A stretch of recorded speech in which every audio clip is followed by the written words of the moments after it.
Всем привет, меня зовут Саня, Польза.нет, мы Turbo 3 уже топили и сейчас будем торпить с вами Poco F6. Разумеется, Poco F6 топить нельзя, но нам же очень хочется, тем более Turbo 3 я топил.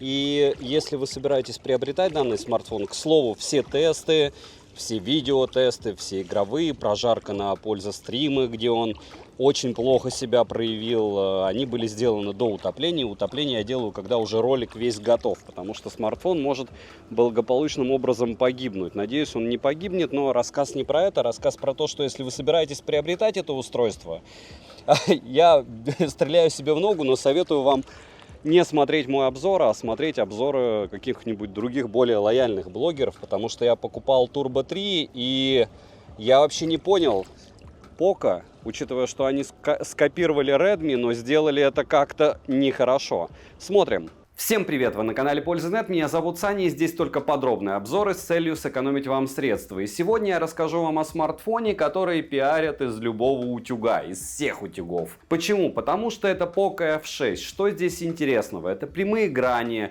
очень классное стекло, высокая яркость экрана, 8S Gen 3, это супер процессор. Во всяком случае, он новый, довольно быстрый и хороший, 1 400 000 баллов. По качеству видео и фотосъемки я скажу, что вот это вот Huawei без Google сервисов, с древним Bluetooth и еще много чем негативным, которым стоит в 2 раза дороже, чем Poco F6.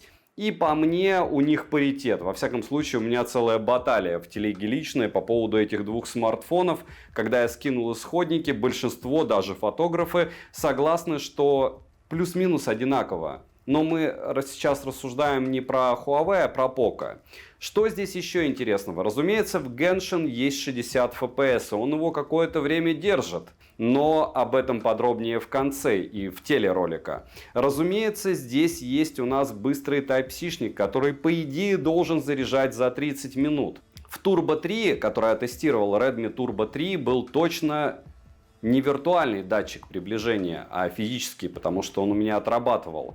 Насколько здесь много проблем, вы узнаете в ролике. Единственное, я хочу, чтобы вы танцевали вот от такого ценника. 27 000 рублей была минимальная его цена на распродажах. Это моя телега скидок, можете подписаться. Там, кстати, сегодня были Poco X6 Pro по 19 400, я их разыгрываю каждый месяц, поэтому я ими закупаюсь. Но такой сюр цены первый раз. Вот если бы они на это дело сделали что-то подобное из разряда сброса до там определенной суммы, я скажу, рекомендованную цену в конце, это было бы интересно. Смарт классный, смарт новый, я не вижу смысла Poco с Poco сравнивать, потому что это логично, что вы выбирать будете просто из одного бренда, и Poco от этого выигрывает. Но с Huawei довольно интересно, потому что я от этого 2 раза выигрываю. У этого смартфона свои недостатки, у того их еще больше. Смотрим. 7 обзоров в неделю выгружаю и ежемесячно разыгрываю по смартфону Poco X6 Pro. Условия розыгрыша просты. Для того, чтобы участвовать, вам необходимо подписаться на канал с колоколом, оставить любой осмысленный комментарий больше 5 слов, и либо в комментарии, либо в описании своему каналу на YouTube написать свое имя в телеге, подписаться на телеграм-канал скидок, и вы автоматически в розыгрыше. Перейдем же непосредственно к смартфону. Данная модель поставляется в коробке из плотного картона в черно-желтых тонах. Упаковка обыкновенная, в комплекте мы имеем сам смартфон с наклеенной защитной пленкой, черный силиконовый чехол, адаптер питания на 90 Вт, кабель для зарядки с USB-A на Type-C и ключ для прорезиненного слота под 2 нано-сим-карту. Карту памяти запихать сюда нельзя. Габариты F6 составляют 160 на 75 на 8 мм, а вес 179 граммов. Далее, приобрести данную модель можно в черной, зеленой расцветке и титановой расцветке. Дизайн F6 мне больше импонирует, чем дизайн у Pro версии, хотя он мне чем-то напоминает Паласы и оповские смарты. Тыльная часть выполнена из пластика, как и рамка, собрана модель хорошо, и плюс за то, что смартфон имеет защиту от влаги и пыли по стандарту IP64. Я вначале его топил, так делать нельзя, до этого я топил Turbo 3, так тоже делать нельзя, но они не погибли. плюс у меня еще и Turbo 3 без чехла падал на камни, притом еще и экраном помимо корпуса. И защитная пленка пришла в негодность, но смартфон выжил. Далее на корпусе расположили кнопку питания, качели регулировки громкости, разъем USB Type-C OTG версии 2.0, ИК-порт, микрофоны и стереодинамики с поддержкой Dolby Atmos. Звучание неполноценное стерео и перекос заметный, но персонализировать звучание возможность есть, так как в настройках можно найти предустановленные эквалайзеры и даже кастомный эквалайзер. Вибромотор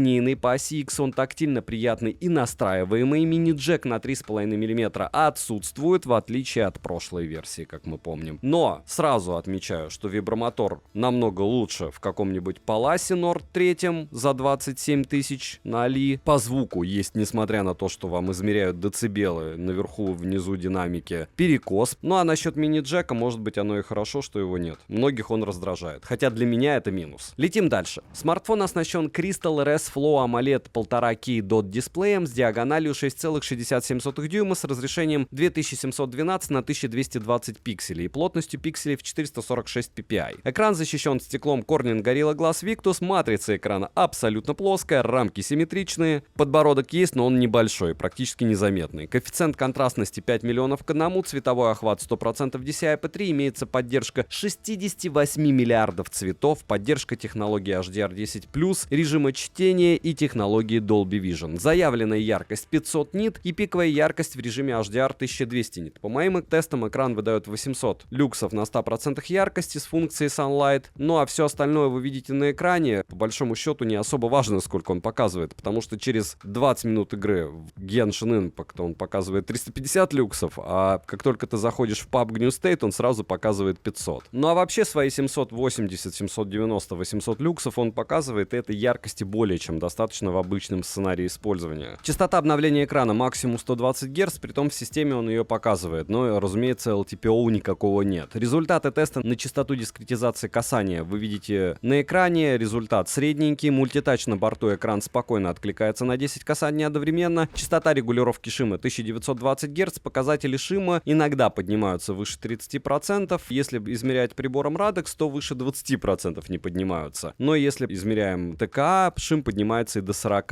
Always on Display урезанный, что неудивительно и стандартно для Xiaomi. Poco должно быть что-то урезано. Они называют это умным Always on Display. Когда вы смотрите на экран, вы должны видеть картинку, но это все куром насмех, потому что должен быть полноценный Always on Display в смартфоне за 300 баксов. Это мое субъективное мнение, тем более это чисто программное ограничение. Разблокировать смартфон можно при помощи сканера отпечатков пальцев, расположенного под экраном, распознаванием лиц и стандартными способами разблокировки. Сканер отпечатков пальцев работает корректно, но завести несколько раз можно один и тот же отпечаток пальца. Притом он сейчас уже у нас в экране, до этого он был в кнопке. Кому что удобно, решайте сами. И работает он неплохо, но не супер быстро. Распознавание лица срабатывает быстро, даже под небольшим углом. Биометрические данные можно зарегистрировать до 2 лиц. Летим дальше. Процессор здесь Qualcomm Snapdragon 8S Gen 3 с техпроцессором 4 нанометра с 8 ядрами, максимальная частота которого 3 ГГц. И сразу, без всяких ядер и то, что здесь графический процессор Adreno 735, этот процессор хуже, чем Snapdragon 8 Gen 2. По всем показателям. Это раз. Два, если брать по оптимизации и всему остальному, он хуже, чем iQOO Neo 9, который уже больше полугода выпускается. И, в принципе, все, что надо, я про процессор сказал. Он неплохой, его еще будут допиливать. Многие смартфоны в эти деньги имеют данный проц. Оперативная память LPDDR5X доступна на выбор 8 и 12 гигабайт, внутренняя память UFS 4.0 и на выбор 256 гигабайт и 512 гигабайт. Интерфейс HyperOS на базе Android 14 версии, система работает шустро, в ней есть много разных вспомогательных интересных функций. Также отмечу, что данная модель поддерживает управление жестами ладони, но только в небольшом количестве поддерживаемых приложений. Хотя это тоже не новинка и есть у всех, и у Паласов, и у Realme, и у кого ее только нет. По связи имеется поддержка Wi-Fi 6E серии, 5G сетей с функцией Dual, 4G сетей ниже. Поддержки eSIM нет, как и в старшей модели. Для 4G все бенды на борту. Датчик приближения, к сожалению, здесь какого-то лешего стоит виртуальный, и работает он не без нареканий, а рандомно. Опять же, к сожалению, некоторые датчики приближения у меня работали даже виртуальные хорошо, а у этого бывают глюки. Запись разговора без уведомления собеседника есть только в китайской версии, в Turbo 3. В глобальной версии, разумеется, собеседник узнает о том, что вы его записываете. Но напоминаю, что если поработать ручками и головой, собой все можно сделать. Другой вопрос, что это будет не из коробки и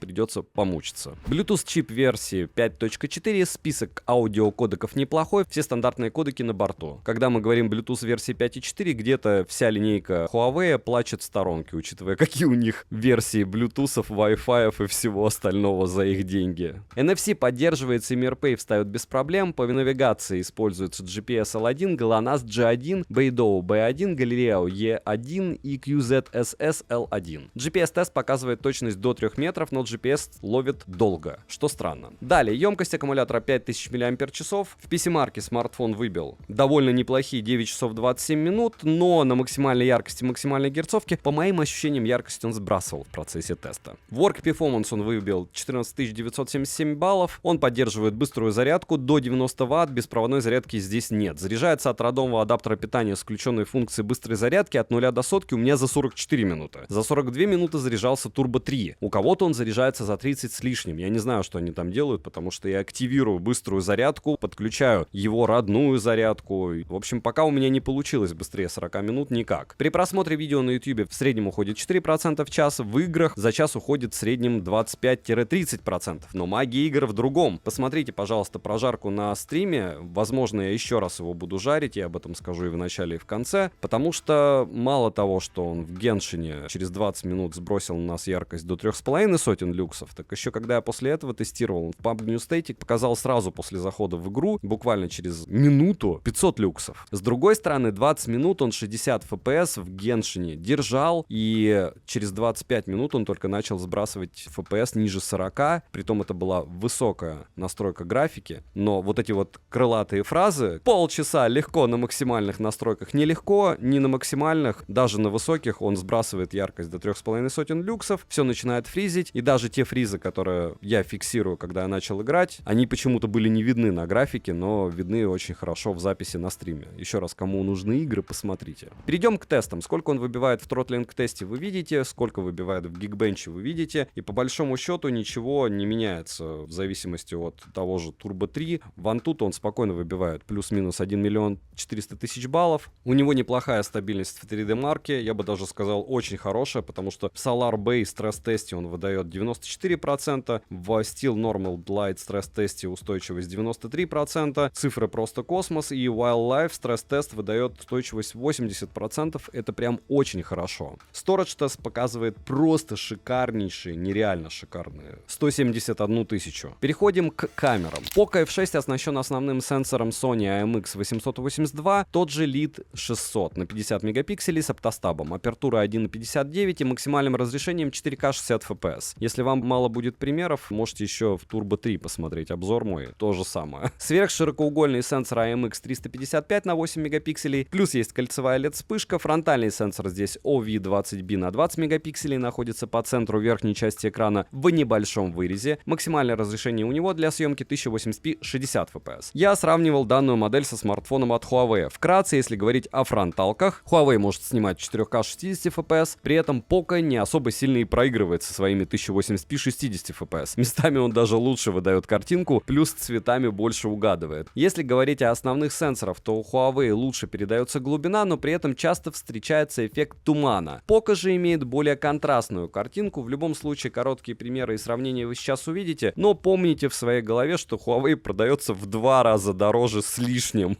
чем Poco, имея железо 5-летней давности. С другой стороны, вот она вся магия видео и фото. Одинаковые условия, 2 смартфона, YouTube, решайте сами. Я, в отличие от некоторых, примеры не крашу, поэтому можете наслаждаться тем, что может дать сам смартфон. Разумеется, на все это дело вы можете накинуть лут, но это уже другая история. Ну что, битва титанов, 4К 60 FPS, основные модули и крайне неприятный объект. Объект особенно неприятен для Huawei, потому что непонятно почему, но он не хочет нормально снимать. Но не будем. Huawei же не просил. Huawei это про религию. Про религию помощи таким же китайским... Кстати, Poco же тоже китайцы делают. Ну ладно, не будем о грустном, будем о хорошем. Вот сейчас я снимаю благополучным образом на эти 2 смартфона, на основные модули и... Не понял. Примерно эта штука такая же, как раньше у меня была с Huawei. Зато по фронталке, конечно, ушатайка. Вот посмотрите, 4К 60 FPS на фронталке у Huawei. Это просто бомбическая штука. И 1080p 60 FPS на фронталке у Poco. Это полная печаль по динамическому диапазону и по всему. Еще плюс можно у Huawei делать вот так и вот так. Так что X2 по цене в плане фронталки однозначно себя оправдывают. Прям ощущение, как будто я на Huawei делаю обзор, да, не на Xiaomi. Но нет, я делаю на Poco. Кстати, не на Xiaomi, а на Poco. 4К 60 FPS, кошак. И вот так вы сможете снимать кошку. Кстати, цвета правильные передает. Наверное, даже Poco, прикиньте. Потому что вот код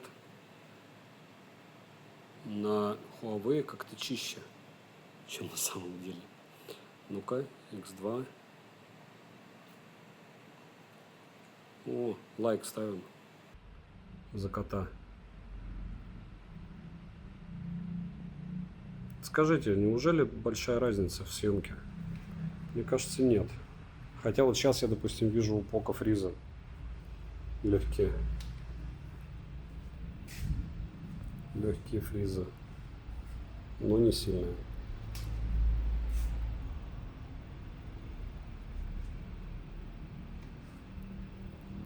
Money say hello. Hi. Вот так продаются смартфоны в больших количествах и другие прикольные штуки.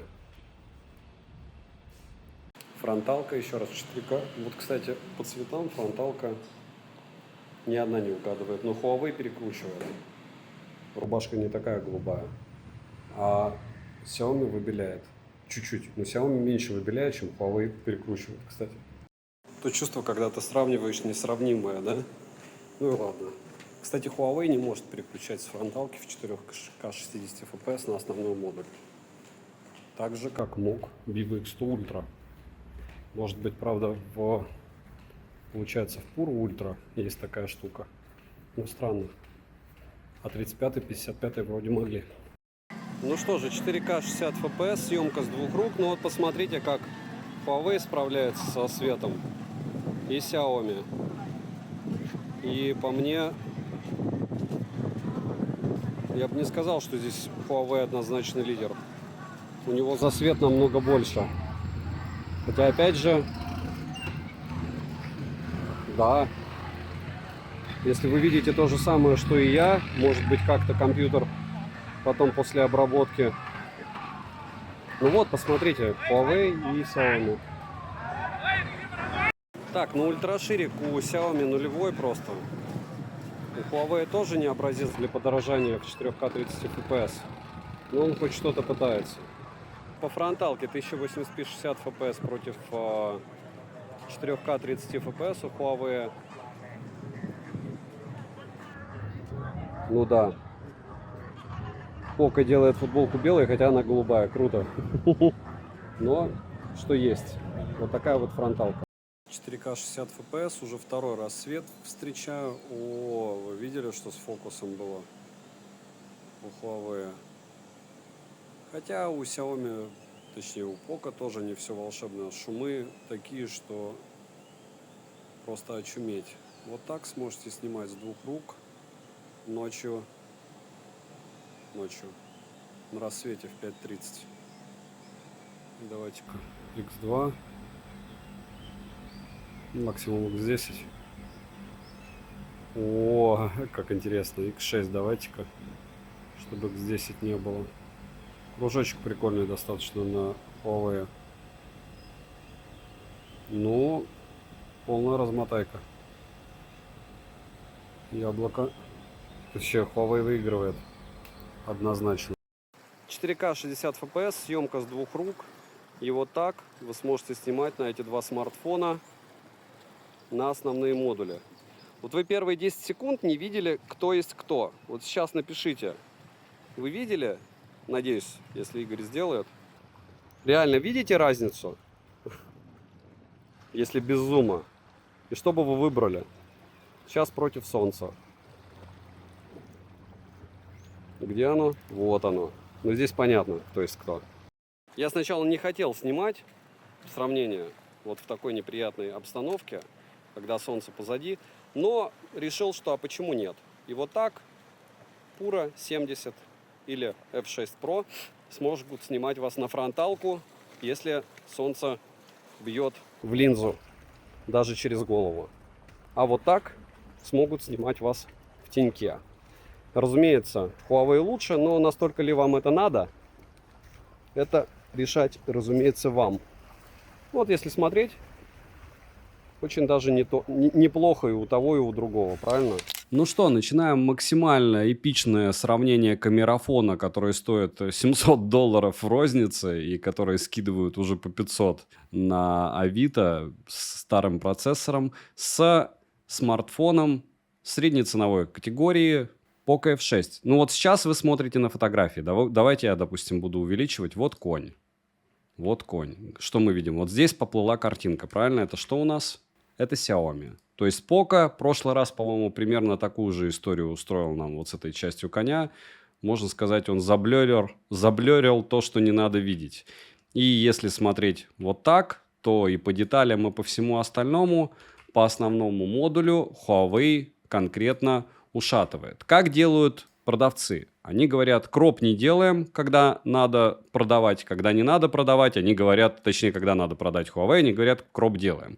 Если смотреть на картинку вот так, объективно, с художественной точки зрения, как мне правильно писали уже в чате, один из фотографов, посмотрите, там целые баталии по поводу этих фотографий, все плюс-минус одинаково.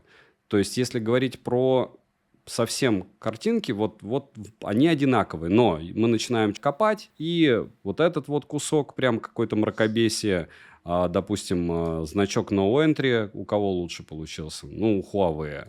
Не а именно у Huawei. Если берем ультраширики, вот это Pura, вот это у нас Xiaomi. И тот, и другой ультраширик не сказать, что волшебный. Почему вам нравится эта фотография? Все правильно, из-за кота. И вот здесь у меня ощущение, что он вообще какой-то растянутый. Хотя здесь тоже. Никаких каких-то суперзвезд с неба Pura тоже не ловят. Как, в принципе, и Poco F6. Чуть менее плохо на Huawei. Но вот здесь у нее поплыла, вот здесь переносится. У кошки больше у Huawei, чем у Xiaomi. Вот такие вот интересные. Хотя здесь у него лучше намного получилась работа с шерстью, чтобы передать вам, как волшебно выглядит кот. По цветам, ну, не плюс-минус одинаково. По мне, по цветам ближе Xiaomi-то, но у них слишком большое размытие, чтобы я их хвалил. А если дальше танцевать, вот смотрите, вот здесь у нас вроде круто, но это чистой воды мольберт. Здесь плюс даже и шумов много, но это хотя бы похоже на фотографию. Догадайтесь, что здесь Pura. То есть Pura решила, если я не могу, то я сделаю хотя бы хорошую акварель. И здесь чистой воды прям вот акварель акварелью. Здесь чистой воды шумы. А где приятнее фотография, но если отдалять, то вот здесь ее затемнили. Здесь я не скажу, что она засвечена. То есть здесь по деталям не очень хорошо, с шумами не очень хорошо. А чтобы я выбрал, наверное, вот это. Поэтому они ее и видоизменяют за вас, если даже не могут. Но фотка далека от реальности очень сильно. И второй банкет, я намеренно вам говорю, что никаких длинных выдержек я не ставил. То есть все, что вы видите, это работа в автомате. И прямым текстом мне неинтересно вам показывать, насколько хорошо вручную можно подстроить фотографию. Вот вы купили два смартфона. Где здесь у нас Huawei? Но я предполагаю, что здесь, потому что светочувствительность лучше у него. Да, все правильно. То есть насколько картинка хороша, насколько фото хороша, вот настолько. Технически вы смотрите на фото, и оно вам нравится. И, наверное, это главное, но это никак не флагманский уровень абсолютно. Это был рассвет. Здесь у Poco такая же история, по большому счету. Если вы будете отправлять в каком-нибудь мессенджере что эту, что другую фотографию, ну, плюс-минус одинаково. То есть, да, у нас здесь больше деталей вытянуто. Я здесь могу тоже осветлить, к слову. Но здесь однозначно победитель, разумеется, Huawei. но это не флагманский уровень вообще. Если говорить про, допустим, вот эти фотографии две, что нам интересно? Человек в лодке виден здесь и виден здесь тоже человек. Но здесь он более пиксельный, и мы делаем вывод, что здесь у нас что? Правильно. Здесь у нас Xiaomi, Poco, здесь у нас Huawei. К слову, это вот убивалово людей, которые кричат, что Poco это не Xiaomi, хотя таких меньшинство. Даже определение фотографии в фотошопе это Xiaomi. А если говорить про в целом картину, как фотография ощущается, то можно еще поспорить, у кого лучше. Потому что смотрим, допустим, вот эти темные участки какие-то. Здесь у нас цветочки поплыли. У Poco, у Huawei нет. То есть, если мы будем делать кроп, то здесь однозначно победитель Huawei. Настолько ли он победитель, чтобы сказать, что камера в 2 раза лучше? Нет, потому что здесь недостатков более чем хватает. Вот это вот все, это как один сплошной лут у них. То есть, по цвету Huawei не то, что не попадает, он намеренно рисует. Но при этом есть ощущение, что за тебя покрасили так, как ты бы хотел, чтобы если кто-то подумал, что ты хороший фотограф. То есть смартфон за тебя хорошо подумал. По фронталке полное размоталово, хотя можно сказать, что Poco что-то там пытается против солнца. Ну, сразу видно, что это Poco, Xiaomi, но это не так. Плохо у него получается, это раз. Два, у Huawei, как всегда, он просто взял вам, накидал эффектов, и вы думаете, что это фотография. Но по факту это вот, ну это уже не мольберт, ладно, это фотография, но с постобработкой уровня я сам знаю, как лучше. Вот это вот непонятно, что здесь за точка, пересвет. Ну, все бывает, фотография реально хорошая, и если бы я ее обрабатывал, наверное, я бы лучше даже и не сделал, для того, чтобы мне нравилось. С другой стороны, хотел бы я, чтобы меня обрабатывали? Нет, меня устраивает и без обработки. Но это уже другая история. Так что в целом по фронталке особо видеопримеры смотрите. А по фото мораль вот этих вот всех рассказов, что объективно посмотрите даже на большом телевизоре на эти 6 фоток. Если вы не будете увеличивать, ну, здесь чуть-чуть выдержку больше сделать, и все. И вручную у тебя получится не хуже, чем здесь. Да, сенсор здесь никакой. То есть у него светочувствительность минимальная, и ночью он плохо снимает. Но это тоже плохо снимает. Они просто в сравнении друг с другом Huawei выглядит хорошо. Если Huawei сравнивать с каким-то смартфоном за 70, тот же OnePlus 12 его в одну калитку вынесет по полной программе, а он стоит дешевле. Не будем о грустном. Фотографии в целом потребные. А, как я и говорю часто, $300 имеете, и вы себе что-то приобретете. Особенно если еще ручками поработаете, то тем более. Ну что же, Poco F6, и я уже делал обзор на Redmi Note Turbo 3, на Redmi Turbo 3. Это и есть, это Poco F6. По камерам особой разницы я, если честно, не вижу, но я хочу отметить, что в принципе Poco F6... 5 секунд. Надеюсь, не впаяю сейчас. Так вот, у Poco F6 неплохие камеры для подобного типа устройств. Я считаю, что перспективы есть. Перспективы есть с одной стороны. С другой стороны, перспектива получить камерафон от смартфона от Poco, ну, по мне, нулевая. Почему? Потому что они, в принципе, по поводу этого даже не особо заморачиваются. Фото неплохие, видео хорошее. Вы сами видите, что в сравнении с тем же Huawei, который, по большому счету, только для этого и предназначен, звоните, камера. Как мне понравилось, есть в обзорах некоторых. Мне вообще ничего не надо, но вот там гуглы, я же блогер. А туда даже не установить творческую студию. Вообще туда много чего не установить из гуглов. Таблицы, по-моему. Не буду я размышлять по поводу Huawei. Опять скажете, что я заморачиваюсь. Я потратил на них 2 сотки, поэтому и меня ломает. А по поводу Poco, я, кстати, не помню, за сколько я его покупал, но в первый сейл он мне вышел, по-моему, в 30-ку. А потом можно было купить за под 6. Но сейчас во время распродажи их нет. То есть их, наверное, достаточное количество продали, чтобы не заморачиваться и, получается, не продавать дешево. План они, мне кажется, выполнили. Или в конце месяца планируют выполнить. Ну, Но было бы приятно, если бы они эту штуку начали продавать опять по 25 штук. И это было бы супер волшебно. Еще бы с какой-нибудь быстрой доставкой без таможни было бы в 2000 раз волшебнее. Почему? Потому что вы видите, сколько я о нем... Ну, мне реально нравятся эти две модели. И Poco F6, и Poco F6 Pro. Poco F6 Pro вообще за 36 продавали. По совокупности факторов понятно, что это копия Redmi-ков. Но сделали это норм, в особенности по ценникам. Я Redmi дороже покупал. Turbo 3 я реально покупал дороже. Конечно, что-то невероятное. И вот это 1080p 60 fps, ночь, съемка в движении. Ни в коем случае в камеру не смотреть, если так будете делать.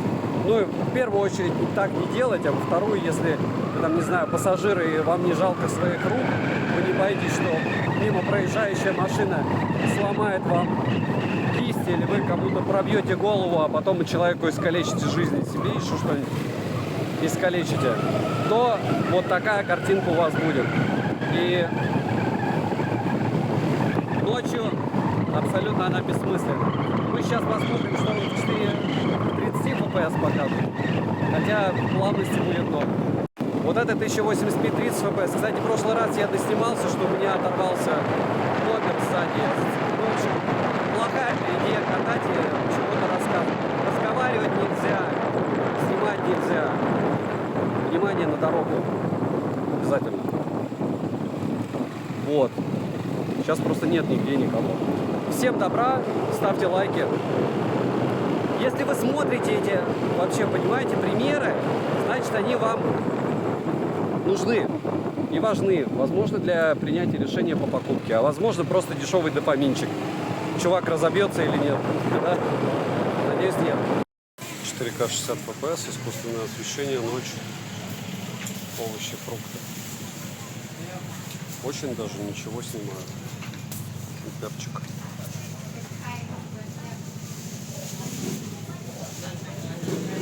Помидорки.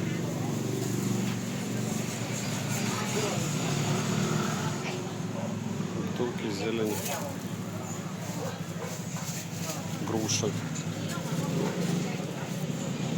Непонятно что. И виноград. И яблоки. VX2 4К 60 FPS. Вот если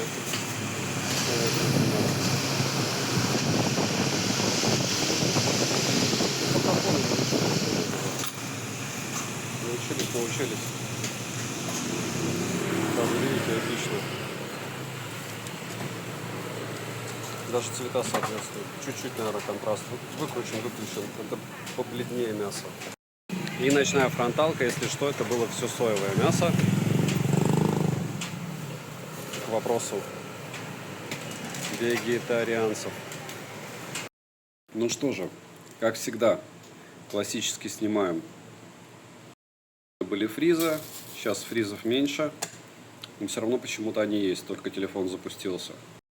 Причину там Genshin, а нет. Это вот все запуск телефона. Приходят уведомлялки, и это камера фризит. Так, включил Ultimate режим. И по идее вот сейчас уже она фризить не должна. Не. В общем, смотрите, если у вас последние проценты и включен режим сбалансированный, то камера может подтормаживать. Разумеется, за этим надо следить.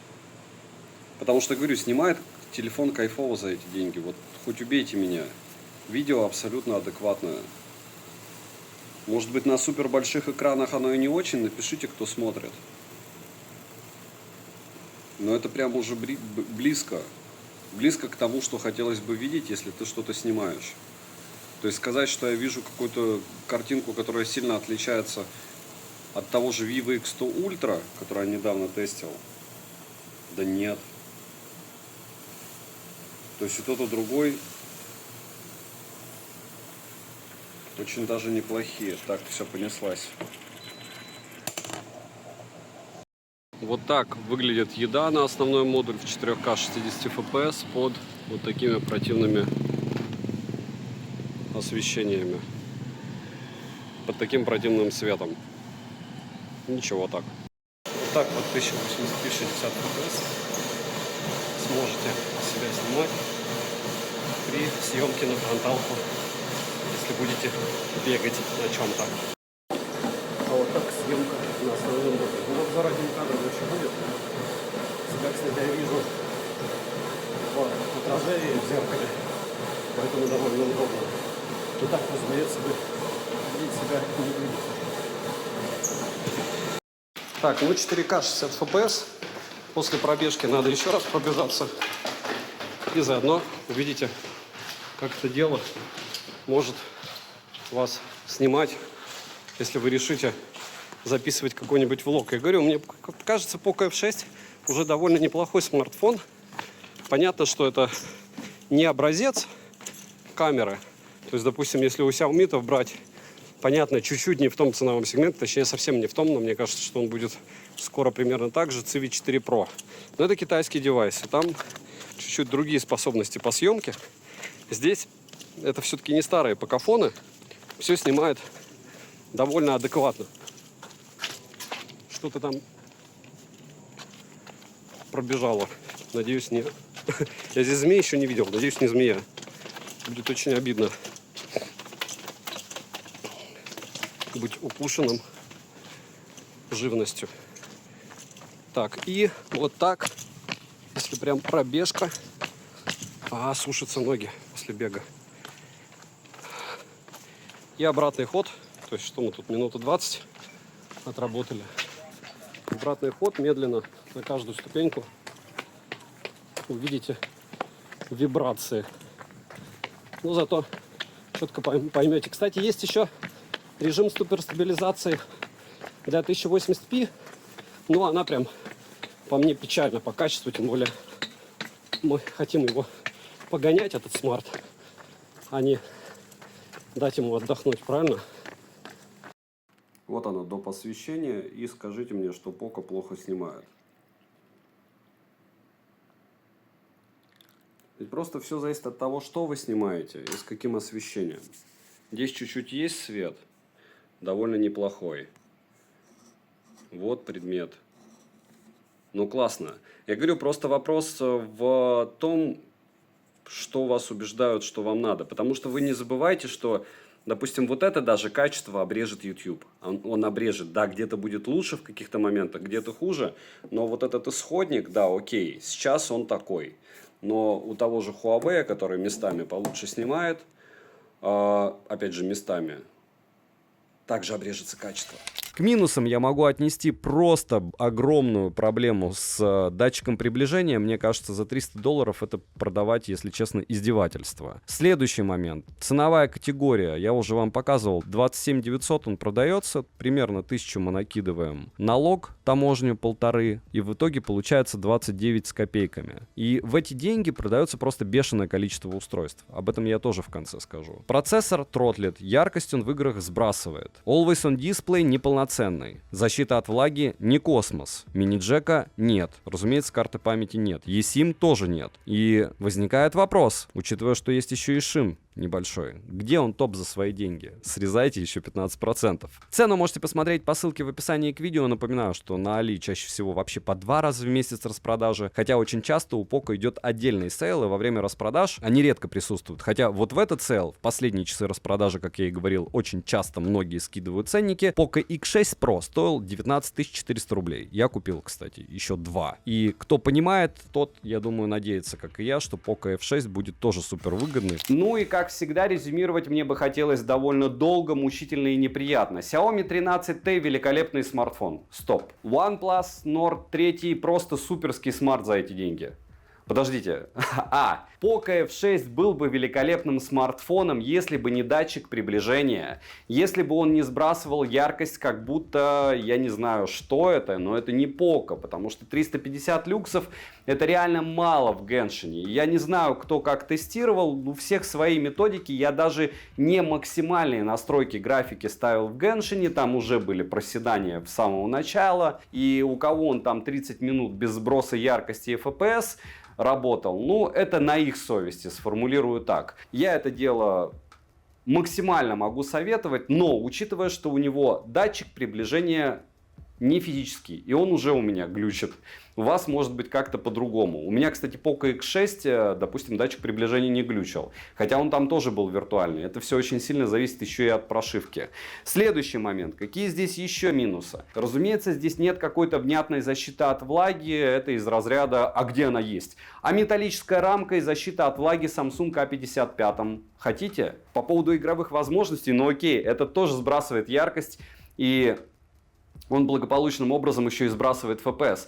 То есть, чтобы вы понимали уровень сейчас Poco F6 оптимизации, я только захожу в PUBG New State, и он сразу мне показывает 500 люксов вместо 800 люксов. Без там 5 минут, 10, просто минута и уже 500 люксов. А к чему это все? К тому, что эти все недостатки, они абсолютно нормальны, когда ты не видишь конкурентов. Но на данный момент в 27, а это получается в сумме с таможней 29-30 тысяч рублей, просто море смартфонов с полноценным Always On дисплеем, здесь его нет, с защитой от влаги, с металлической рамкой, с лучшей съемкой. И тогда что остается в сухом остатке? Правильно, остается ожидать, что это дело будет стоить так 1023. Я на железку всегда смотрю с точки зрения рынка. Если брать Realme 12 Pro Plus за 27 тысяч, это бред покупать его, лучше покупать Poco F6 и даже не думать. Потому что у Realme вообще кукушка из-за рекламы поехала, они посчитали, что если они все и вся купили, то их будут приобретать за телевик, потому что народу это дело запичили. Нет, не будут.